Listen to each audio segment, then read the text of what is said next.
Kui mäletate, siis mõned saated tagasi Meistri nurgas valmistasime ühe väike saunalava. No ega see saunalava nii ilma asjata ehitatud ei saanud. Tegelikult tuleb ikkagi väike saun ka selle ümber. Puumarketist võtame karkassimaterjali, võtame soojustuseks Isoveri villa ja võtame saunasadu plaadi. Ehk siis puumarketist tegelikkuses me saame kõik vajalikud üldehitusmaterjalid ka, lisaks puitmaterjalid.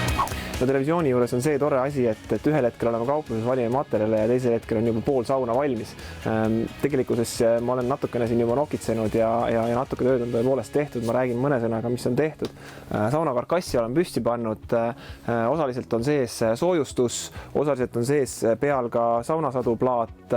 Natukene olen toimetanud juba ka põrandaga. No villaks kasutan siis Isover villa. Kui olete tähele pannud, siis Isover villas toimus aprillis väike muudatus. Varem oli harjunud sellega, et Isover võrdub kollane. Nüüd on Isoveri vill halli värvi.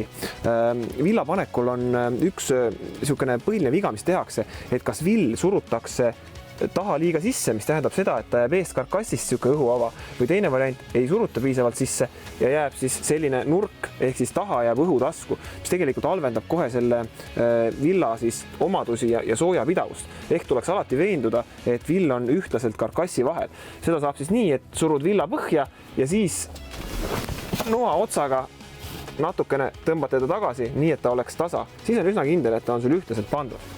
Edasi paneme ülejäänud plaadid ka siia seina sisse ära, mis puudu on. Kindlasti, et oleks alt ka vastas. Et ka seal ei tekiks õhu vahe ja vaatame, et ta tuleks ilusti karkassi esiservaga siis tasa. Kui vill on seina ära pandud, siis paneme paika ka Kingspan saunasadu plaadi, mis on spetsiaalne sauna jaoks välja töötatud soojustusplaat. Lisaks sellele, et on ta soojustusplaat, on ta kaetud fooliumiga, mis tähendab seda, et tegelikult käitub ta ka aurutõkkena. Ehk siis mingit eraldi aurutõkket lisaks saunale vaja panna ei ole. Soojustusplaadi kinnitame sellise spetsiaalsete seibidega, kruvidega. Tegelikult võiks kinnitada ka tavalise kruviga selles mõttes, et see kruvi kinnitus hetkel on mõnes mõttes ajutine. Hiljem hakkab neid plaate siin peal hoidma ikkagi roovitus, mille me siia peale kruvime. Aga praegust mõne kruviga kinni pandes lai seib on lihtsalt mugavam sellepärast, et see ei lase kruvil liiga sisse minna ja saab nagu turvalisemalt või kindlama meelega kinni lasta. Põrandal on tegelikult sama lahendus. Põrandale on mul paigaldatud juba osaliselt ära Kingspan Thermo.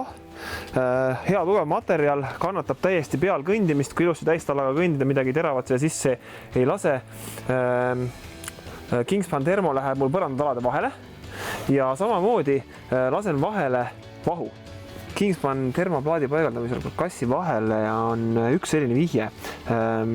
Vahutootjad nimelt soovitavad seda, et kui on vähemalt 10 senti paks materjal või õigemini soovitavad seda, et korraga tuleks lasta täis 5 sentimeetri paksune vahe.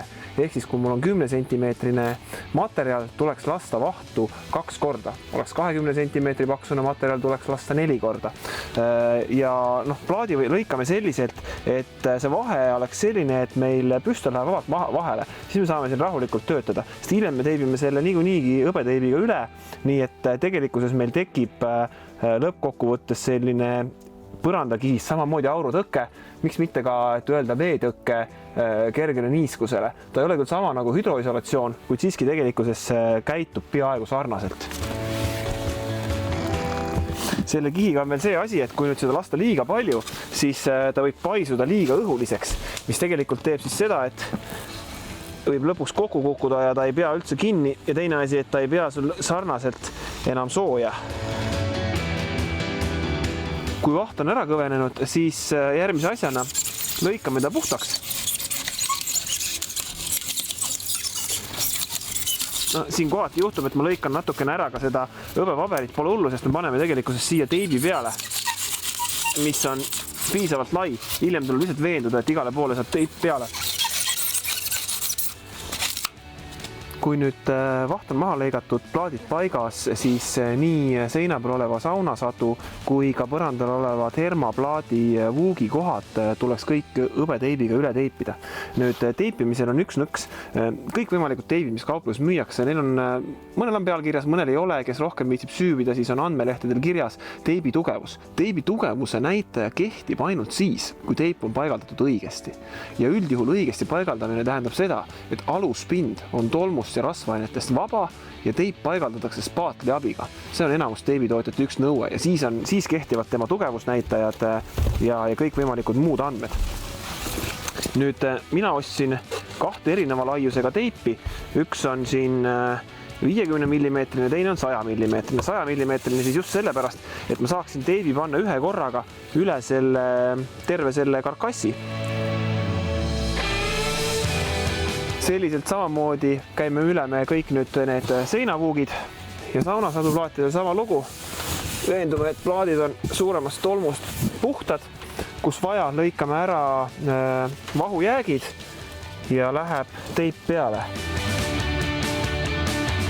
Ega nüüd ole mul muud üle jäänud. Panen ülejäänud plaadid seina, teibin kinni ja siis on saun valmis laudiseks. Järgmisel korral, kui jätkame, siis loodetavasti räägime juba saunalaudisest.